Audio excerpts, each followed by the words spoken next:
वज़ीर आला पंजाब के विजन के मुताबिक गवर्नमेंट अस्पतालों में सहूलियात की बेहतर फराहमी के लिए DC लाहौर फील्ड में DC लाहौर राफिया हैदर का गवर्नमेंट अब्दुल रहीम अस्पताल सोडीवाल मुल्तान रोड का अचानक दौरा।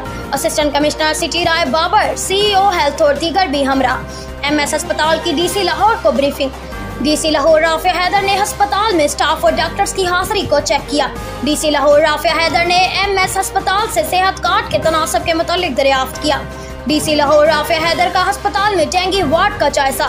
DC लाहौर राफिया हैदर की MS अस्पताल को मुश्तबा डेंगू मरीजों की रिपोर्टिंग की हिदायत। DC लाहौर राफिया हैदर ने मरीजों की अयादत की सूरत हाल से मुतालिक दरियाफ्त किया। DC लाहौर राफिया हैदर की डॉक्टर और स्टाफ को मरीजों और लवाहिकीन के साथ मुशफ़क़ाना रवैया अपनाने की हिदायत। DC लाहौर राफिया हैदर का बच्चों को लगाए जाने वाली वैक्सीन और हेपेटाइटिस वॉच का भी जायजा। DC लाहौर राफिया हैदर MS को हेपेटाइटिस के मुफ्त चेकअप के बारे में फ्लैक्स लगाने की हिदायत। DC लाहौर राफिया हैदर की वेटिंग रूम में एयर कंडीशनर लगाने की हिदायत। अस्पताल इंतजामिया को ज़ायदुल मियाद अदवायात के लिए अलहदा से रैक बनाने की हिदायत।